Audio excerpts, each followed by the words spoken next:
కేంద్ర విద్యాశాఖ మంత్రి ధర్మేంద్ర ప్రధాన్ గారు అయితే రాజీనామా చేసిండు. టాపిక్ లోకి వెళ్ళబోయే ముందు ధర్మేంద్ర ప్రధాన్ గారి రాజీనామా తోటి ఇక మీదట పేపర్ లీక్ అనేవి జరగవా? మీ కామెంట్ అయితే తెలియజేయండి. చలో టాపిక్ లోకి వెళ్దాము. కాక్రోచ్ జనతా పార్టీ ఢిల్లీ వేదికగా జంతర్ మంతర్ దగ్గర నిరసన కార్యక్రమం నీట్ పేపర్ లీక్ కోసం చేస్తున్న విషయం మన అందరికీ తెలుసు. దానికి ముందు సోనం వాంగ్చుక్ గారు దాదాపుగా 20 రోజుల పాటు దీక్ష చేశారు. మనకు తెలిసిన విషయమే. మొత్తానికి వాళ్ళు ఒక డిమాండ్ పెట్టారు. మా ఏకైక డిమాండ్ ధర్మేంద్ర ప్రధాన్ గారు రాజీనామా చేయాలని చెప్పి వాళ్ళు ఒక డిమాండ్ పెట్టుకోరు. మొత్తానికి మోడీ గారు కూడా నిన్న మనకు వీడియో ద్వారా సందేశాన్ని పంపడం జరిగింది. ఖచ్చితంగా న్యాయం చేస్తాము, విద్యార్థుల పక్షాన్ని నిలబడతాము, విద్యార్థుల కష్టం పిల్లల కష్టం మాకు తెలుసు అని చెప్పేసి వెలకట్లే అని చెప్పి మోడీ గారు వీడియో రిలీజ్ చేసిన. అదేవిధంగా మొత్తానికి ధర్మేంద్ర ప్రధాన్ గారిని రాజీనామాను అయితే చేపించారు.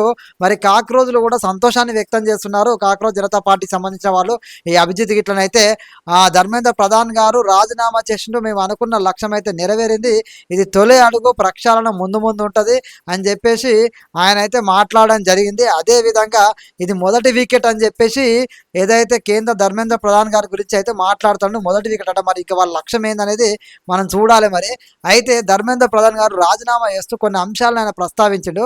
ముఖ్యంగా ఆయన ప్రస్తావించిన అంశాల విషయానికి వస్తే ఆయన ఒకటే చెప్పిండు, నాకు 10 రోజులుగా ఏవైతే నిరసన జరుగుతున్నదో ఆ నిరసన చూసి చాలా బాధ అనిపించింది. ఈ పదవిని పట్టుకొని ఏలాడాలని నాకైతే ఉద్దేశం లేదు, కానీ నేను తప్పు చేసినా లేదా అనేది నాకు తెలుసు. నా వల్ల నేనున్నప్పుడు ఇలాంటి తప్పు జరగడం అనేది చాలా బాధ అనిపిస్తుంది అని చెప్తూనే ఆయన ఇంకొక మాట కూడా చెప్పడం అయితే జరిగింది. ఏదైతే ఈ ఉద్యమం అని చెప్పి చేస్తారో, నిరసన చెప్తారో, ఏదైతే నీట్ విద్యార్థుల కోసం పేపర్ లీక్ అయిందని జంతర్ మంతర్ దగ్గర నిరసన చేస్తారో ఆ నిరసన హింసాత్మకం వైపు పోవద్దు, విద్యార్థుల భవిష్యత్తు ఆగం కావద్దు. అదేవిధంగా ఈ నిరసనలో సంఘ విద్రోహ శక్తులు, దేశద్రోహులు అందరూ జైన్ అయ్యే అవకాశం ఉంది. కాబట్టి ఖచ్చితంగా ఇవన్నీ పరిగణలోకి తీసుకొని విద్యార్థుల భవిష్యత్తు కంటే నాకు ఈ పదవి ముఖ్యం కాదని భావించి విద్యార్థుల భవిష్యత్తు బాగుండాలి, ఇక మీదట ఇట్లాంటి ఎప్పుడు జరగకూడదని కోరుకుంటున్నా. అదేవిధంగా విద్యార్థులు ఇక నుంచి మీ భవిష్యత్తు పైన దృష్టి పెట్టండి. ఇట్లాంటివి చేస్తున్నప్పుడు దేశ విద్రోహ శక్తులు కానీ, సంఘ విద్రోహ శక్తులు కానీ, దేశ ద్రోహులు కానీ ఇట్లాంటి ప్రొటెస్ట్లో జాయిన్ అయినప్పుడు యువత జీవితాలు ఆగమైతాయి అని ఒకే ఒక కారణంతో నేను రాజీనామా చేస్తున్నాను అని చెప్పి ధర్మేంద్ర ప్రధాన్ గారు అయితే ఆయన బాధ్యత తీసుకొని నీట్ పేపర్ లీక్ విషయంలో రాజీనామా చేయడం అయితే జరిగింది. అయితే ధర్మేంద్ర ప్రధాన్ గారు రాజీనామా చేశారు, బాగుంది. సిజేపీ వాళ్ళు అంటే కాక్రోచ్ జనతా పార్టీ, బొద్దింకల పార్టీ వాళ్ళు హర్షాన్ని వ్యక్తం చేస్తున్నారు, మొదటి వికెట్ అని చెప్తున్నారు. అదేవిధంగా వాళ్ళు సంబరాలు చేసుకుంటున్నారు. ముఖ్యంగా వాళ్ళు పట్టుపట్టి మరి ధర్మేంద్ర ప్రధాన్ రాజీనామా చేయాలని డిమాండ్ చేశారు. ఆ డిమాండ్ అయితే నెరవేరింది. మరి డిమాండ్ నెరవేరింది, ఆయన రాజీనామా చేసిండు. మరి ఈ కాక్రోచ్ జనతా పార్టీ వాళ్ళు ఈ నిరసనను క్లోజ్ చేస్తారా, మళ్ళీ ఇంకో దిశకి ఏమైనా తీసుకెళ్తారా? దీంట్లోకి ఎంటర్ అయినటువంటి మనం అనుకుంటున్నాం కదా, కొన్ని శక్తులు ఎంటర్ అయినాయి ఈ యొక్క పోరాటంలో. న్యాయమైన పోరాటమే కావచ్చు, కొన్ని శక్తులు ఎంటర్ అయినాయని చెప్పినాం కదా. ఇప్పుడు ఆ శక్తుల కథ ఏందనేది బయటపడుతుంది. ఎందుకంటే నిజంగా ఈ ప్రొటెస్ట్ అనేది వాళ్ళు ధర్మేంద్ర ప్రధాన్ రాజీనామా చేయాలి అని చెప్పారు. మోడీ గారు కూడా పార్లమెంట్ సాక్షిగా చర్చిస్తాం, ఖచ్చితంగా వాళ్ళని ఆల్రెడీ జైల్లో వేసినాము, ఫాస్ట్ ట్రాక్ కోర్టుల ద్వారా శిక్షిస్తామని చెప్పిండు కదా. మరి నిజంగానే ఆయన అంత హామీ ఇచ్చిండు. అదేవిధంగా నిన్న సోనం వాంగ్చుక్ గారి దీక్షను విరమింపజేశారు, నడ్డా గారికి పోయి ఈ రోజు ధర్మేంద్ర ప్రధాన్ గారు రాజీనామా చేసిండు. ఇది బిగ్ బ్రేకింగ్ అని చెప్పొచ్చు. విద్యార్థుల దెబ్బకి ఎవరైనా దిగిపోవాల్సిందే, అది మాత్రం కాదనలేని వాస్తవం. కానీ ఈ విద్యార్థుల నిరసనకు కాక్రోచ్ పార్టీ బాగానే నిరసన చేసింది. ఆఖరికి ధర్మేంద్ర ప్రధాన్ రాజీనామా చేసింది. ఇప్పుడు ఈ యొక్క పోరాటం ఆఫ్ చేస్తారా, లేదంటే ఈ పోరాటం ఇంకో దిశగా తీసుకెళ్తారా? ఇందులో దూరినటువంటి శక్తులు ఏ నిర్ణయం తీసుకుంటే ఏ విధంగా ముందుకెళ్తాయి అనేది కూడా ఇప్పుడు అందరి కథ బయట పడే అవకాశం అయితే ఉంది. అదేవిధంగా ధర్మేంద్ర ప్రధాన్ గారు రాజీనామా చేసిండు, ఓకే. మరి తర్వాత ఫ్యూచర్లో ఇంకోరు ఎడ్యుకేషన్ మినిస్టర్ అవుతాడు, ఇంకొక ప్రభుత్వమే మారొచ్చు. తర్వాత ఇట్లా జరగదని గ్యారంటీ ఎవరిస్తారు అనేది సూటి ప్రశ్న. విద్యార్థుల దగ్గర నుంచి, విద్యార్థి తల్లిదండ్రుల దగ్గర నుంచి వస్తున్న సూటి ప్రశ్న ఇది. ఎందుకంటే ధర్మేంద్ర ప్రధాన్ గారు రాజీనామా చేసిన బాగానే ఉంది. మళ్ళీ ఫ్యూచర్లో ఇట్లాంటి జరగకుండా ఉండడానికి ప్రభుత్వాలు ఏ విధమైన చర్యలు తీసుకుంటాయి మన అందరూ తెలుసు. పంజాబ్లో అదే లొల్లి నడుస్తుంది, కేరళలో అదే లొల్లి నడుస్తుంది, తెలంగాణలో అయితే మన అందరికీ తెలుసు గత ప్రభుత్వ హయాంలో ఎన్ని పేపర్ లీక్ జరిగినాయో. ఇవన్నీ అరికట్టాలంటే మరి దీనికి సరైన సొల్యూషన్ ఏంది? రాజీనామాలు చేయడమే సొల్యూషనా? ఎందుకంటే ఏ మంత్రి అయినా అవనివ్వండి, వాళ్ళ శాఖల పేపర్ లీక్ అవ్వాలని ఎవరు కోరుకోరు. ఎక్కడో ఎవరో ఒకరు తప్పు చేస్తుంటారు. దానికి బాధ్యత వహించి వాళ్ళు తప్పుకోవడం సరైన నిర్ణయమే. ఆ బాధ్యత వహిస్తే దానికి నిజంగా నిబద్ధత, వాళ్ళ యొక్క నిజాయితీ కూడా బయటకు వస్తుంది. నాయకులు అంటే ప్రజలకు బాధ్యతాయుతంగానే ఉండాలని ప్రజలు కోరుకుంటారు.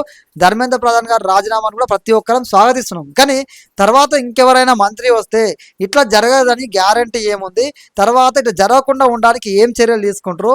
ఫ్యూచర్లో మళ్ళీ ఇవే ధర్నాలు చేసి ఈ ప్రభుత్వం ఆ ప్రభుత్వం అని చెప్పేసి మాట్లాడితే కుదరదు. ఒకవేళ బీజేపీ ఉంది కాబట్టి ఇంత పెద్ద ఎత్తున మనం చేసినాం. మరి గతంలో ప్రభుత్వాలు ఉన్నప్పుడు జరిగినాయి. మళ్ళా ప్రభుత్వాలు మారితే వాళ్ళ మీద ఇదే విధమైన ఒత్తిడి చేస్తారా? ఎందుకంటే అభిజిత్ మాట్లాడుతూ మొదటి వికెట్ పడింది అంటున్నాడు. అంటే ఇంకెవరి మీద వీళ్ళ పోరాటం అనేది కూడా ఆలోచన చేయాలి. అంటే మోడీ గారే అంతిమంగా వీళ్ళ టార్గెట్గా కనబడుతుంది. మీరు విద్యార్థుల పక్షాన్ని నిలబడరు కాబట్టి సపోర్ట్ దొరికింది. మీరు రాజకీయంగా ఇంకొక పార్టీ సపోర్ట్ తీసుకోకుండా ఇంకో పార్టీకి మేము సపోర్ట్ చేయట్లేదు, న్యూట్రల్ అని చెప్తారు, బాగానే ఉంది. కానీ మీ అంతిమ లక్ష్యం అయితే మోడీ గారి మీద టార్గెట్ అనే విధంగానే మీ మాటలు కనబడుతున్నాయి. అంటే మీరు అనుకున్నంత ఈజీగా ఆ ప్రభుత్వాన్ని పక్కన పెట్టలేరు. విద్యార్థులు అన్ని రకాలుగా విద్యార్థులైనా మన వాళ్ళ తల్లిదండ్రులైనా సరే, న్యూట్రల్ ఉండే వాళ్ళైనా సరే అన్నింటికి తల ఊపారు. గుర్తుపెట్టుకోండి, వాళ్ళు న్యాయమైన పోరాటానికి మాత్రమే అండగా ఉంటారు. న్యాయం లేని పోరాటంలో అండగా ఉంటారు. రాజకీయ పోరాటంలో అసలే అండగా ఉంటారు.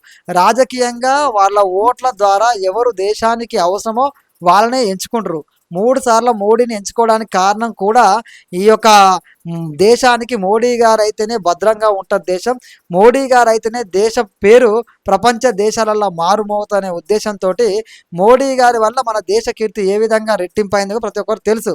అయితే మోడీ గారి మీద పోరాటం చేస్తామంటే రాజకీయ పోరాటంలో ఇట్లా విద్యార్థుల తరపున పోరాడతారు కాబట్టి ఇంత పెద్ద ఎత్తున మద్దతు వచ్చింది. కానీ రాజకీయంగా మీరు చేసే పోరాటం ఇంకొక పార్టీకి లాభం చేకూర్చే విధంగా చేసే పోరాటాలు, తెర వెనుక జరిగే రాజకీయాలకి ఈ యొక్క విద్యార్థులు కానీ వాళ్ళ తల్లిదండ్రులు కానీ ఇంత సపోర్ట్ అయితే ఇవ్వరనే విషయాన్ని గుర్తుపెట్టుకోవాలి. ఫ్యూచర్లో నీట్ పేపర్ లీక్ అయింది. ఫ్యూచర్లో జరగకుండా ఉండడానికి ఏ విధమైన చర్యలు తీసుకోవాలో ఆ విధమైన చర్యలు తీసుకోవాలి. మోడీ గారు చెప్పిర్రు, మోడీ గారు పార్లమెంటు వేదికగా చర్చిస్తాం, ఇట్లాంటి జరగకుండా చూసుకుంటామని చెప్పిండు. ఆల్రెడీ ఇలా చేసిన వాళ్ళకి కఠిన శిక్ష జరుగుతాయి. ఆల్రెడీ వాళ్ళని జైల్లో పెట్టినాం, శిక్ష కూడా బలంగానే ఉంటుంది. ఫాస్ట్ ట్రాక్ కోర్టుల ద్వారా ఎవరిని వదిలిపెట్టమని మోడీ ఇన్స్టాగ్రామ్ వేదికగా 2 వీడియోలు చేయడం జరిగింది. వాటికి కూడా అద్భుతమైన స్పందన వచ్చింది. ఎందుకంటే మోడీ గారి పట్ల యువతకు నమ్మకం ఉంది.